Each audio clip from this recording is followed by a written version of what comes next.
अखंड ज्योति मई 2021। शीर्षक है संत तुकाराम की ईश्वर भक्ति। भारत की पुण्य भूमि पर निर्गुण निराकार ब्रह्म समय समय पर सगुण साकार रूप में प्रकट हो रहे हैं। भारत की यह पुण्य धरा कभी भगवान राम तो कभी भगवान कृष्ण की अद्भुत व अलौकिक लीलाओं की साक्षी रही है। यह पुण्यधरा युगों युगों से ऐसे संतों, ऋषियों, मुनियों, योगियों, तपस्वियों की कर्म भूमि व तपोभूमि भी रही है, जिन्होंने विभिन्न योग साधनों के द्वारा सगुण निर्गुण ब्रह्म की उपासना के द्वारा ब्रह्म का साक्षात्कार किया। उन्होंने अपने अमृत ज्ञान से पूरी मानवता को अभिसिंचित किया, आनंदित किया व आह्लादित किया। संतों की उसी पावन पुण्य परंपरा में संत तुकाराम का नाम भी बड़े आदर से लिया जाता है।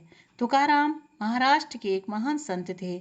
उनका जन्म देहू नामक ग्राम में भगवत भक्तों के एक पवित्र कुल में सन 1608 में हुआ था। इनके माता पिता का नाम कनकाबाई और बालोजी था। तुकाराम में बचपन से ही वैराग्य की भावना बलवती थी। माता पिता तथा बड़े भाई की मृत्यु के बाद उनके दुख की कोई सीमा न रही। वही आर्थिक तंगी भी चरम पर थी, पर अभाव में भी उनकी उदारता देखते ही बनती थी। एक बार वे खेत से गन्ने लेकर आ रहे थे। उन्हें गन्ने ले जाते देखकर कुछ बच्चे गन्नों के लिए उनके पीछे पड़ गए। वे प्रसन्नतापूर्वक बच्चों को गन्ने देते गए। अंत में सिर्फ एक गन्ना बचा, जिसे लेकर वे घर आए। उनके हाथ में मात्र एक गन्ना देखकर भूखी पत्नी को बड़ा क्रोध आया। उसने क्रोध में उसी गन्ने को उनकी पीठ पर दे मारा। उस एक गन्ने के 2 टुकड़े हो गए। इस पर क्रोध करने के बजाय वे हंस पड़े और बोले, तुम बहुत साध्वी हो।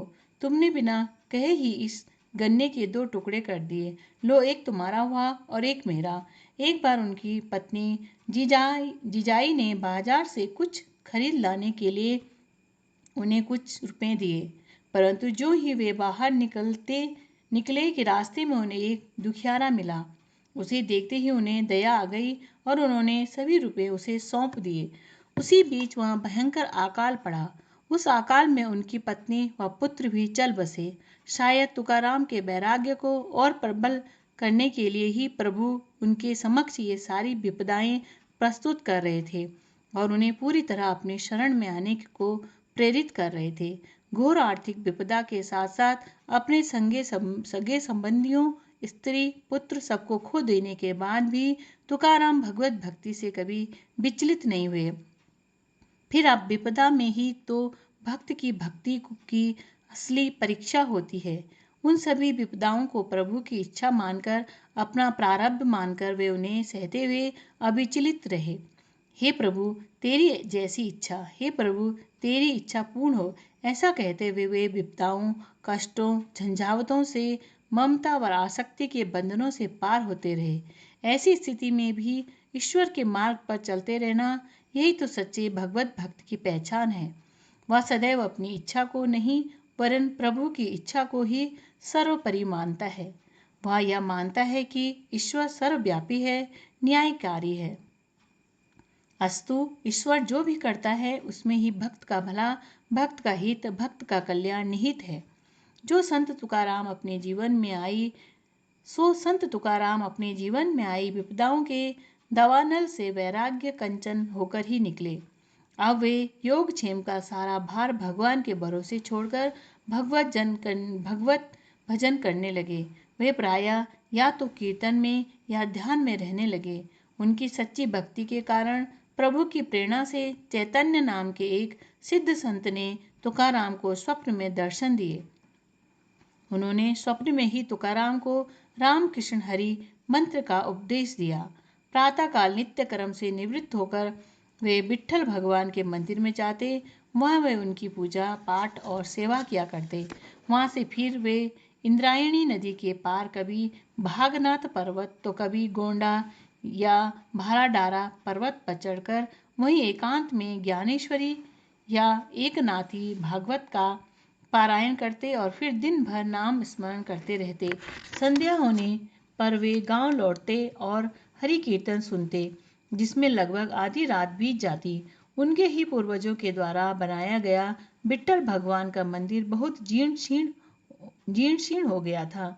उन्होंने उस मंदिर को की अपने हाथों से मरम्मत की। तुकाराम ने साधना के दौरान संत ज्ञानेश्वर और नामदेव जैसे पूर्वकालीन संतों के ग्रंथों का बहुत ही गहराई व श्रद्धा से अध्ययन किया था, स्वाध्याय किया था। कठिन साधनाओं के उपरांत अंततः तुकाराम की चित्तवृत्ति भगवान नाम के स्मरण व ध्यान में लीन होने लगी। उनका चित्त निर्मल हो गया। जब साधक का चित्त निर्मल हो जाता है तब उस पर भगवान का अनुग्रह, अनुदान, वरदान बरसना भी शुरू हो जाते हैं। भगवान भी उसे अपना यंत्र उपकरण बना देते हैं, उसे भगवत कार्य सौंपने लगते हैं। तुकाराम ने भी अब भगवान के यंत्र उपकरण बनने की पात्रता प्राप्त कर ली थी। भगवत कृपा से कीर्तन करते समय उनके मुख से अभंग वाणी, ईश्वर की वाणी प्रस्फुटित होने लगी। उनके मुख से काव्य रूप में प्रस्फुटित ईश्वरीय ज्ञान को सुनकर बड़े बड़े विद्वान व साधु संत उनके चरणों में नतमस्तक होने लगे। उनकी प्रसिद्धि देखकर कई विद्वान पंडित उनसे ईर्ष्या भी करने लगे। इन्हीं में से एक थे पंडित रामेश्वर भट्ट। तुकाराम जैसे इतर जाति के व्यक्ति के मुख से अभंग निकले और लोग उसे संत मानकर पूजें, यह बात उन्हें जरा भी पसंद न आई। उन्होंने देहू के हाकिम से तुकाराम जी को देहू छोड़कर कहीं चले जाने की आज्ञा दिलाई। इस पर तुकाराम पंडित रामेश्वर भट्ट के पास गए और उनसे बोले, मेरे मुख से जो ये अभंग निकलते हैं वो भगवान पांडुरंग की आज्ञा से ही निकलते हैं। आप ब्राह्मण हैं, आपकी आज्ञा है तो मैं अभंग बनाना, ईश्वर पर आधारित कविताएं रचना छोड़ दूंगा, पर जो अभंग बन चुके हैं और लिखे गए हैं उनका क्या करूं? भट्ट जी ने कहा, उन्हें नदी में डुबो दो। पंडित जी की आज्ञा शिरोधार्य कर तुकाराम ने ऐसा ही किया। सारी अभंगें इंद्रायणी की धारा में डुबो दी गई, पर ऐसा करने से तुकाराम का हृदय बहुत व्यथित हुआ। भगवत प्रेमोद्गार रूपी अभंगों को डुबोकर वे बहुत व्यथित हुए। उन्होंने अन्न जल का त्याग कर दिया। वे विट्ठल भगवान के मंदिर के सामने एक शिला पर बैठ गए, इस प्रण के साथ कि या तो अब भगवान मिलेंगे या इस जीवन का अंत होगा। इस प्रकार कठोर प्रण के साथ भक्त तुकाराम श्री पांडुरंग श्री विट्ठल भगवान के साक्षात दर्शन की लालसा लिए एक शिला पर बैठ गए।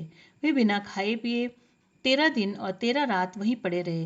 अंततः तुकाराम की सच्ची भक्ति को देखकर भक्तवत्सल भगवान निर्गुण निराकार ब्रह्म सगुण साकार रूप में प्रकट हुए।